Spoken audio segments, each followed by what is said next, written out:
Alors, je voulais faire une vidéo aujourd'hui sur la trend Skinny Talk. Parce que j'ai vu une vidéo d'une humoriste qui s'appelle Olympe, qui est passée sur Le Quotidien. J'ai vu l'extrait sur les réseaux. Ça dure 28 secondes, donc c'est pas très long. Et sur cette vidéo, en fait, elle expliquait que cette tendance, elle est toxique. En fait, la Skinny Talk, c'est quoi? C'est des femmes plutôt, enfin des jeunes filles d'ailleurs, plutôt maigres, qui donc se montrent sur les réseaux, mais c'est pas vraiment ça le problème. Le problème, c'est qu'en fait, elle donne des tips pour perdre du poids rapidement, arrêter de manger, ce genre de choses. Et c'est très grave, parce qu'on sait que ça peut développer des troubles alimentaires. Donc voilà, en gros, sa vidéo, son intervention, c'était sur ça. Et l'extrait de 28 secondes, il est un peu problématique parce qu'en fait, pendant qu'elle parle et qu'elle explique la trend qui est dangereuse, on voit juste en fait des filles minces qui s'exhibent sur les réseaux. Alors très minces, s'exhiber sur les réseaux. Et du coup, j'ai ouvert les commentaires et il y a un vrai problème en fait, c'est que les gens ils comprennent pas. Et c'est pour ça que je voulais m'exprimer sur le sujet. Parce qu'il y avait de nombreux commentaires qui disaient oui, donc les femmes minces, elles n'ont pas le droit de s'exposer, mais quand c'est des grosses qui s'exposent et qu'on leur parle de leur santé, pour le coup, on n'a pas le droit et on se fait traiter de grossophobe. Et en fait, le problème de fond, c'est pas ça. Le problème de fond, c'est que ces trends-là, elles sont dangereuses pour la santé parce qu'elles incitent, en tout cas, elles peuvent inciter les jeunes filles à entrer dans un engrenage par lequel moi je suis passée en fait. Et ce que les gens comprennent pas, c'est que si on est en situation, parce que les gens n'arrêtent pas de dire ah oui, l'obésité c'est grave et ça peut donner des maladies. Certes, quoique c'est pas non plus. Enfin voilà, je veux dire, c'est pas parce qu'on est gros qu'on va forcément développer des problèmes de santé. Oui, il y a des risques, mais c'est pas non plus une équation exacte. Euh, Ce qu'il faut comprendre, c'est que si on est en situation d'obésité aujourd'hui, je vais parler pour moi parce que je vais parler que de mon cas, parce que les problèmes d'obésité, on n'a pas tous les mêmes problèmes pour ces raisons-là. En tout cas, moi, je suis concernée par ça. C'est-à-dire que si j'ai aujourd'hui des problèmes de poids graves et que je suis en situation d'obésité morbide, c'est parce que par le passé, j'ai pas suivi de trend TikTok, puisqu'à mon époque, TikTok n'existait pas. J'ai 46 ans, ça n'existait pas. Toutefois, j'ai été dans toutes les dérives et j'ai voulu aller à la recherche de la maigreur. Moi, à mon époque, c'était les années 90. Les standards de beauté, c'était Elle Macpherson, euh, Cindy Crawford, Claudia Schiffer, tous ces mannequins qui étaient très minces, quoi, très maigres. Et c'est ok, enfin, je veux dire, il y a pas de souci avec ça. Mais du coup, c'était ça les standards de beauté. À mon époque, on voyait pas de femmes grosses nulle part. Ni à la télé, ni sur les réseaux. Il n'y avait pas, ça n'existait pas, il n'y avait pas Valérie Damido, il y avait pas des femmes comme ça en fait, dans lesquelles, voilà. Donc je n'étais pas en situation d'obésité, j'étais en léger surpoids, quoiqu'avec le recul, je me dis, vu que moi j'étais très grande, j'étais au-dessus de la courbe de poids et de taille, je suis pas sûre finalement que j'étais vraiment en surpoids, quoi. Peu importe, en tous les cas, je suis rentrée dans cet engrenage où j'ai voulu perdre des poids, donc j'ai fait des régimes. Et ça m'a entraîné énormément de troubles alimentaires. Et en fait, j'ai eu cette obsession dans ma vie d'être mince et de rentrer dans des standards sociétaux qui font qu'aujourd'hui, je suis un peu coincée dans mon poids. Et ça, c'est ce que les gens, ils ont du mal à comprendre. Parce que pour eux, t'es gros, il suffit juste de perdre du poids. Si tu le fais pas, c'est que tu n'as pas de volonté. Mais le problème, c'est qu'en faisant ces régimes très jeunes, et même pas forcément très jeunes, on rentre dans un engrenage de troubles alimentaires, de TCA. Moi, dans mon cas, ça a été l'hyperphagie. Il y a la boulimie, il y a l'anorexie. Moi, c'est l'hyperphagie. L'hyperphagie, c'est quoi? C'est je mange, je mange, je mange. Parce que j'ai été en restriction tout le temps, je me suis tellement interdit de manger que c'est comme une cocotte minute à l'intérieur et tout ce que je m'interdis, il faut que je le mange, voilà, sans pouvoir m'arrêter et sans me faire vomir. Donc forcément, toute ma vie, ça a été des grosses pertes de poids, des grosses prises de poids, des grosses pertes de poids, des grosses prises de poids. Et toujours de façon exponentielle. C'est-à-dire que je fais des grosses pertes de poids, mais à chaque fois, je prends et plus. Je refais une grosse perte de poids, je reprends et plus. Voilà dans quel cas se trouve une grande partie des personnes qui sont en situation d'obésité. Et là, je ne parle pas déjà des gens qui ont des maladies et tout, parce que moi, en plus, j'ai ça qui se rajoute. C'est-à-dire que, voilà, j'ai pris des médicaments, voilà. Donc, il y a un blocage au niveau du poids. Peu importe, là n'est pas le problème. Ce que je vais expliquer, c'est que ces personnes qui disent oui, les personnes qui font le body positive, elles font l'apologie de l'obésité et du coup on n'a pas le droit de les critiquer, alors que ces femmes maigres, on va les critiquer. Complètement différent. Le positive et la skinny talk, ça n'a rien à voir. Le body positive, c'est j'ai décidé d'accepter que mon corps il est comme ça. C'est pas parce que je dis sur les réseaux que j'accepte mon corps que j'ai pas envie de perdre du poids et j'essaie pas de tout faire pour aller mieux dans ma vie et dans mon corps en fait. Il faut arrêter de croire que parce que on prône le body positive, on veut pas perdre de poids. D'ailleurs, en ce moment, il y a énormément de polémiques sur des femmes grosses en situation d'obésité qui ont prôné le body positive, qui aujourd'hui ont fait des régimes, sont minces avec la technique qu'elles ont souhaitée. Et là, on vient leur taper dessus. Donc en fait, on leur tapait dessus quand elles prenaient le body positive ou quand elles prenaient leur corps gros, et on tape dessus parce qu'elles maigrissent. Stop en fait. Stop. Ces femmes-là, elles sont juste en recherche de bien-être. Je vais prendre l'exemple de Liso. Liso qui a vraiment montré son obésité voilà, en mettant des body moulants à l'extrême, on va dire. Elle a été archi critiquée parce qu'en fait, elle avait juste envie de vivre normalement dans son corps gros. Ça ne veut pas dire qu'elle souffrait pas de ça. Ça veut juste dire qu'elle décidait d'accepter que, bah, en fait, elle avait ce corps-là. Elle ne pouvait pas faire autrement. Là, elle fait un régime. Je ne sais pas ce qu'elle fait. Est-ce qu'elle fait une chirurgie? J'en sais rien, peu importe. Elle communique pas là-dessus et elle a le droit, en fait. C'est son droit. Et là, t'as tout le monde qui va la critiquer. Oui, bah, c'était une icône body positive, du coup, elle perd du poids, elle n'est pas body positive. Mais pas du tout.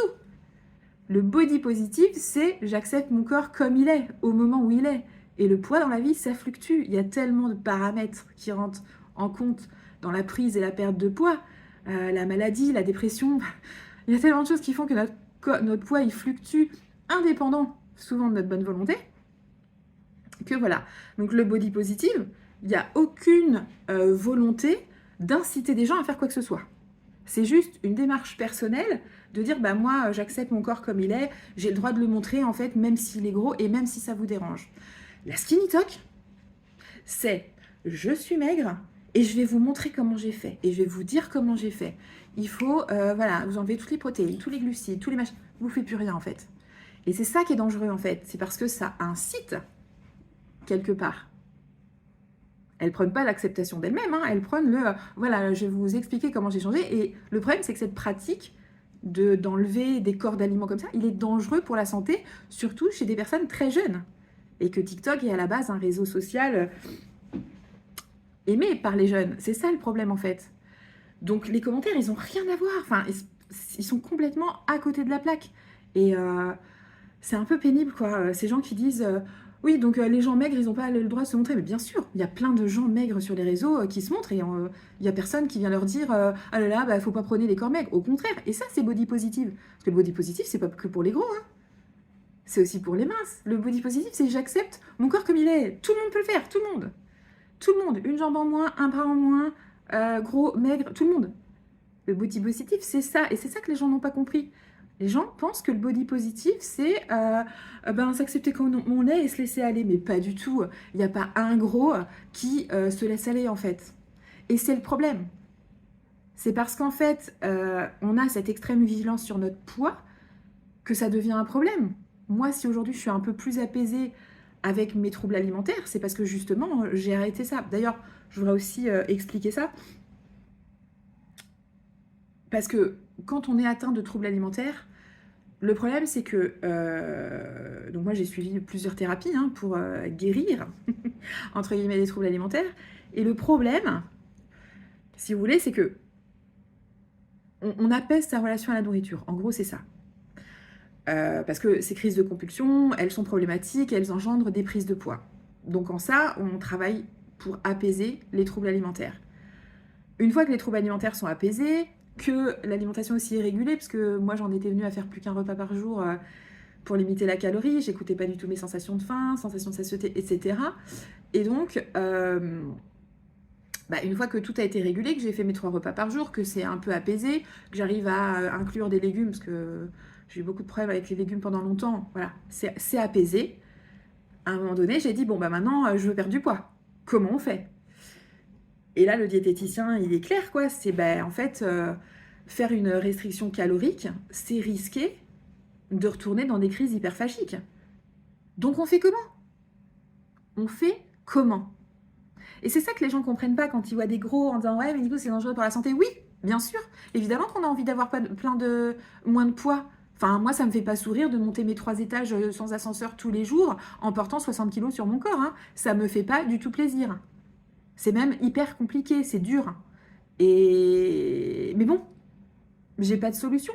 Il n'y a personne aujourd'hui qui a des solutions à me proposer. Alors vous allez me dire, oui, chirurgie bariatrique. Ok, moi non. Pourquoi? Parce que j'estime que quand on a comme ça des tendances hyperphagiques et que le corps en fait va plus être en possibilité de manger ce qu'il veut, parce que c'est ça en fait, hein, y a quand même énormément de contraintes à ça. Les gens ils peuvent pas. Moi ce qui me fait le plus peur, c'est pas boire à sa soif quoi. C'est si t'as soif, tu peux pas boire un verre d'eau comme ça ou boire à la bouteille un demi-litre, tu peux pas. Et moi je dis bah non, non, il y a quelque chose qui me dit que non, c'est pas ma solution. Et encore une fois, il n'y a aucune critique pour les gens qui le font et qui se sentent bien dans leur vie avec ça. Tant mieux pour vous. Mais moi, j'ai pas envie d'aller vers ça. C'est quelque chose qui est irrémédiable. On peut pas revenir en arrière. Et ça me parle pas, en fait. J'ai cette impression, encore une fois, que je vais forcer sur un truc et que derrière, je vais en pâtir. Il y a toutes ces histoires de carence, des comprimés à prendre à vie. Enfin voilà, il y a plein de choses qui font que c'est compliqué. Je dis pas que je le ferai jamais, je dis juste que pour l'instant, c'est pas dans mes projets. Il y a que les imbéciles qui changent pas d'avis, hein, me direz-vous. Mais voilà. Moi, je pense qu'il faut, il faut être souple, en fait. Si vous n'êtes pas concerné par les problèmes de poids, ben, n'allez pas commenter les vidéos, parce que tous les gens qui disent « Ah oui, attention, le poids, c'est dangereux pour la santé », c'est pas les gros qui disent ça, hein. C'est les gens qui n'ont pas de problème de poids. Et alors, souvent, les gens, ça leur fait du mal quand on les traite de grossophobes. Mais ce qu'il faut bien comprendre, c'est que grossophobe, c'est pas un gros mot. Hein. Y a des gros qui sont grossophobes, hein. Moi j'en connais, hein, qui n'aiment pas les gros, en fait. Il y a des gros qui n'aiment pas les gros. Pourquoi? Parce qu'en fait, la grossophobie, c'est la peur d'être gros. Phobie, peur, gros. La peur des gros, ou la peur d'être gros. Donc toutes ces personnes qui commentent comme ça, en disant oui, attention, c'est dangereux pour la santé. En fait, elles sont juste en train de montrer leur propre peur. Elles ont peur de devenir comme ça. Elles sont dans le contrôle régulièrement de leur poids et elles ont peur. Parce que oui, les gros, ils font peur. On n'a pas envie de devenir gros. Franchement, si on me laissait le choix de 2 corps, j'irais pas vers le corps gros. Hein. C'est pas un choix d'être gros.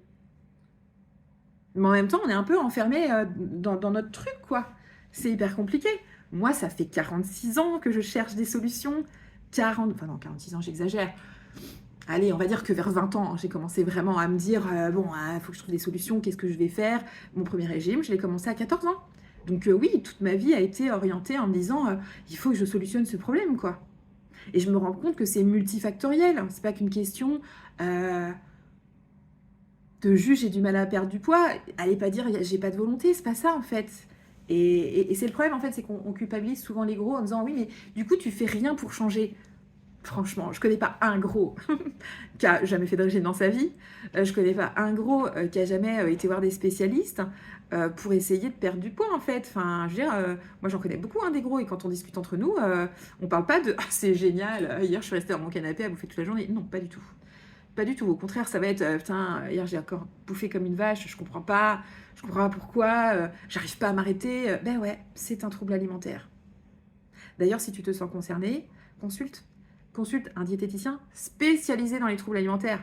Ne va pas voir un diététicien basique qui va du coup te faire un régime à basse calorie, qui va faire que ça ne va pas soigner tes TCA. Il y a des gens aujourd'hui qui ont des outils pour aider à vivre en harmonie avec ces troubles alimentaires. Et c'est top. Voilà. Il y en a plein, enfin il y en a de plus en plus. Privilégiés, je sais que c'est horrible de dire ça, mais finalement les diététiciens jeunes, parce que ils ont une formation différente de la génération d'avant. Ça ne veut pas dire que des personnes âgées ne seront pas formées à ça, puisque, encore une fois, on peut très bien prendre conscience lors de son emploi, de se dire ah, il y a des trucs, en effet, que je n'avais pas à ma connaissance. Ah oui, les troubles alimentaires, c'est un vrai sujet. Je vais aller me documenter, je vais aller me former. Mais bon, Dans mon expérience, même les thérapeutes, hein, d'ailleurs, tous thérapeutes confondus. Tenez, aujourd'hui, on a un invité surprise. C'est Bibou, parce qu'aujourd'hui, c'est ton anniversaire. Tu dis bonjour à la caméra? Regarde. Il a 2 ans. Bah, c'était pas prévu hein, que tu passes sur la caméra, mais bon.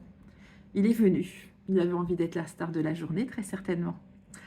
Voilà, bon, je m'arrête là. En tout cas, la skinny talk, c'est grave. Maintenant, bah, comme toute chose qui est un peu grave, on peut pas le contrôler. Enfin, je vois pas comment on peut réussir à interdire des personnes de faire ce genre de choses. Comme arrête, Bibou. Comme tout. Attends, voilà. La seule chose, c'est d'essayer un peu d'avertir, de faire des vidéos et voilà, et d'essayer de prévenir les jeunes en disant attention, si tu es jeune, tu te sens pas bien dans ton corps, bah regarde du body positive en fait, gros, mince, peu importe, tous les corps sont beaux. Et je pense que si dès le plus jeune âge, on apprenait à accepter ce qu'on est dans son entièreté, sans se disant ah ouais mais moi j'ai pas assez de fesses, j'ai pas assez de seins, j'ai des cuisses, j'ai des bras, voilà, j'ai pas un visage fin. Bah en fait si on apprenait dès le plus jeune âge à accepter ce qu'on est, il n'y aurait pas cette volonté de changer et devenir quelqu'un d'autre. Parce qu'on est tous beaux, hein. Franchement la beauté elle est partout. Elle est partout là où on veut la voir. Voilà, je vais m'arrêter là et je voulais faire 5 minutes, j'ai fait 20 minutes.